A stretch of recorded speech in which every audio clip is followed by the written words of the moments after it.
Tout juste 9h01 sur le plateau de TV Finance. On va s'intéresser ce matin à la bourse de Francfort et plus précisément au DAX avec Eric Seban, trader, formateur et coach. Eric, bonjour. Bonjour Lynn. Alors Eric, l'indice allemand a clos son cours hier sur une hausse plus 0,8% à 15 690 points, et ceci dans un contexte où l'inflation inquiète et fait la une des journaux outre-Rhin. Angela Merkel s'est d'ailleurs exprimée sur le sujet. Oui, alors les considérations d'inflation, ça va devenir un marronnier parce que ça fait un petit moment qu'on en entend parler, enfin en tout cas quelques semaines. Oui, vous l'avez souligné hier, on a réussi à faire un plus haut en clôture après cette séance.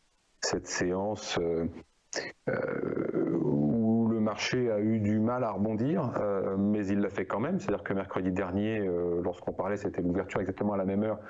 Le DAX s'ouvrait exactement comme ce matin, c'est-à-dire à peu près au même niveau que la clôture de la veille. Et puis, il a passé la journée à descendre, moins 40. Alors, voilà, tous les supports, tous les niveaux sur le graphique ont bien été marqués. Et finalement, il a réussi à reprendre de la hauteur en affichant un plus haut hier de cette séance. Alors, est-ce qu'il va nous faire un plus haut historique ? Ça, on va voir. C'est après chaque baisse, on a déjà eu ce genre de scénario plusieurs fois, donc pourquoi pas une fois de plus. Bon, on va voir, on va pas spéculer là-dessus. En tout cas, moi, mon idée, elle est plutôt un petit peu différente, c'est-à-dire que s'il y a un nouveau plus haut, ce sera un nouveau plus haut, un tout petit peu plus haut que le précédent. Donc 15 800, c'était le précédent objectif que je vous avez donné. On l'a atteint très très rapidement, on est reparti vers 15 300, 15 400. On revient maintenant au contact des 15 800, on s'est approché hier.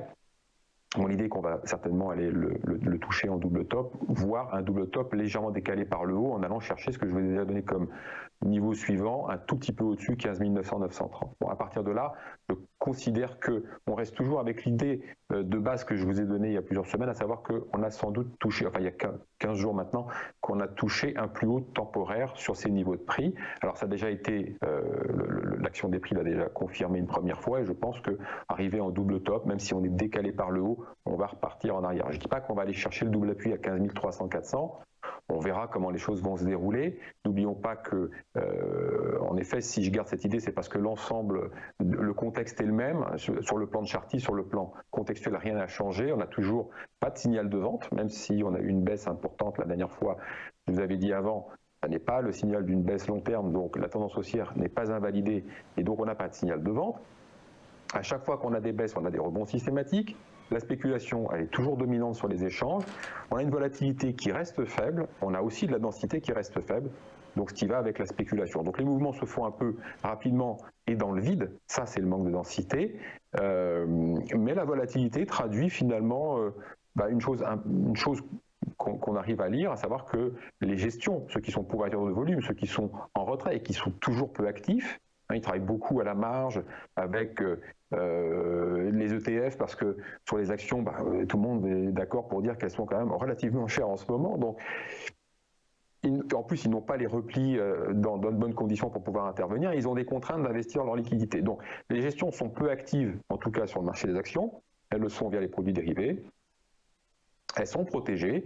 La volatilité est faible, on voit bien que l'ensemble des opérateurs sont protégés. Donc, pour moi, double top, retour en arrière, oui, de combien, je ne peux pas le dire pour le moment. En tout cas, on a tout un tas de niveaux qui peuvent faire l'arrêt des prix avant peut-être une reprise. Pourquoi pas un nouveau plus haut historique à nouveau, puisque de toute façon, c'est dans l'air du temps. À chaque fois qu'on a eu des fortes baisses, c'est ce qui s'est passé. En tout cas, tant que le consensus est vers soutient l'idée que c'est pas la fin du soutien budgétaire, alors le marché ne baissera pas. Voilà. Et comme de toute façon les banques centrales ne vont pas vous annoncer brutalement c'est la fin du soutien budgétaire, ça va se faire progressivement, c'est-à-dire qu'on va avoir à un moment une idée dominante qui va arriver à la conclusion que globalement, voilà, c'est la fin du soutien budgétaire. Mais ça ne va pas se faire sur une news, ça va se faire sans doute sur une idée dominante qui va se dégager parmi les opérateurs. Et à partir de là, on va avoir des opérateurs qui vont commencer à agir. C'est-à-dire que tous ceux qui sont dans la hausse depuis des mois, il y en a plein,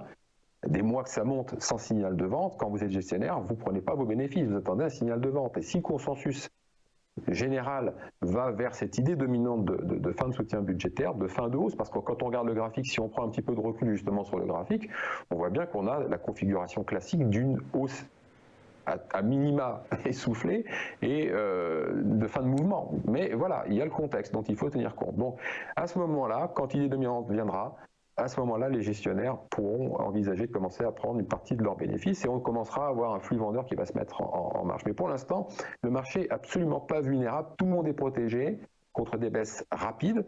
Ça, c'est les couvertures de portefeuille parce que justement l'avenir étant incertain, tout le monde est protégé. On le voit à travers cette volatilité qui est très faible. Et puis, sauf grosse surprise, on est le dernier jour du mois. Donc ça veut dire qu'on va très certainement afficher encore un mois de hausse. Un de plus depuis février. Voilà, l'année se passe bien. Les mois se suivent et se ressemblent. Merci Éric Seban pour votre décryptage.